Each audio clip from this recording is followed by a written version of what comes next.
वैजापूर गंगापूर तालुक्याचे आमदार रमेश बोरनारे यांनी भाजपाच्या एका कार्यकर्त्याला मारहाण केल्याचा व्हिडिओ व्हायरल होत आहे। तसेच या प्रकरणात पोलिसांनी गुन्हा दाखल न करता फक्त अर्ज घेतल्याचा आरोप भाजपा कार्यकर्त्याने केला आहे।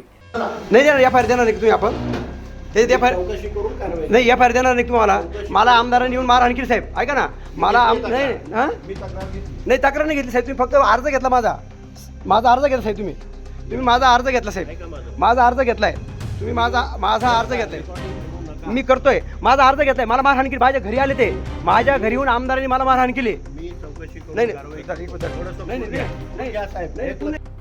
या प्रकरणी अधिक माहिती अशी की फुलेवाडी येथे सुरू असलेल्या रस्त्याच्या कामावर आमदार रमेश बोरनारे हे कार्यकर्त्यांसह आले होते। यावेळी प्लॉट नंबर 48 मधून रस्ता बनवा असं आमदार बोरनारे म्हटले असता यावेळी रस्त्याचा लेआउट तपासून घ्या असं इंजिनियरला सांगितल्यानंतर आमदार रमेश बोरनारे आणि त्यांच्यासोबत असलेल्या 5 जणांनी मला मारहाण केल्याचा आरोप या कार्यकर्त्याने केला आहे। तसेच या प्रकरणी अद्यापपर्यंत गुन्हा नोंद झाला नसून चौकशी करून गुन्हा नोंद करण्यात येणार असल्याची माहिती पोलिसांच्या वतीने देण्यात आली आहे। या सर्व घटनेचा व्हिडिओ आता समाज माध्यमांवर व्हायरल होत आहे। Shailendra Khairmode, MC news, Vaijapur, Chhatrapati Sambhajinagar.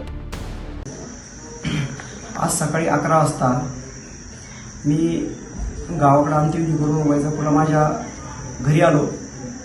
तिथं आमदाराचे 5-7 कार्यकर्ते, उपजिल्हा प्रमुख, तालुका प्रमुख, आमदाराचा सहाय्यक आणि चालक, आणखी 2-3 कार्यकर्ते असे तिथं रस्त्याचं काम चालू होतं माझ्या बंगल्या शेजारी।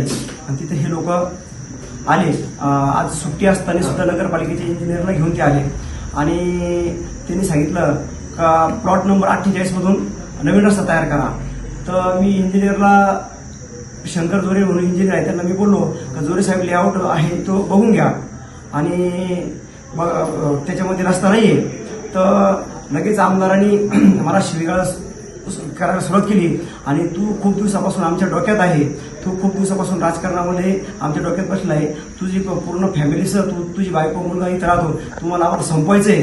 आणि असं करून त्यांनी लाताबुक्कीने मारहाण करायला सुरुवात केली। त्यानंतर बाबासाहेब जगताप उपजिल्हा प्रमुख आहे, यांनी पण मारहाण केली शिवीगाळ करून, तिने जीवे मारण्याची मला धमकी दिली। त्याच्यानंतर तालुका प्रमुख राजेंद्र साळुंके आणि त्यांचा पीए प्रदीप साळुंके आणि एक साठे म्हणून त्यांचा ड्रायव्हर आहे, ह्या 5 लोकांनी मला तिथे माझ्या घराजवळ मारहाण केली आणि मारहाण करून त्यांनी जीवे मारण्याची धमकी दिली, तू इथं वैजापूरला राहू नको आणि जर राहिला तू बघ, कारण की आम्हाला राजकारणामध्ये तुझा मोठा अडसर आहे।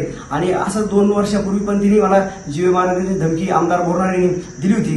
बोरनारेंची मोठ्या प्रमाणात दहशत असून आज मी जवळपास 3 तासापासून पोलीस स्टेशनला बसलेलो आहे वैजापूर, 11:30 पासून आता 2:45 वाजले, अद्यापर्यंत फक्त अर्ज घेतलेला आहे, कुठल्याही प्रकारचा गुन्हा त्यांनी दाखल केलेला नाही। आणि मी त्यांना फुटेज पण दिलं का ते मला मारहाण करताना, शिवीगाळ करताना, तरी पण अद्यापर्यंत वैजापूरच्या पीआयने कुठल्या प्रकारचा गुन्हा दाखल केल्याने अर्ज घेतला, चौकशी करून गुन्हा दाखल करू असं उडवडीचं उत्तर ते सध्या देत आहे।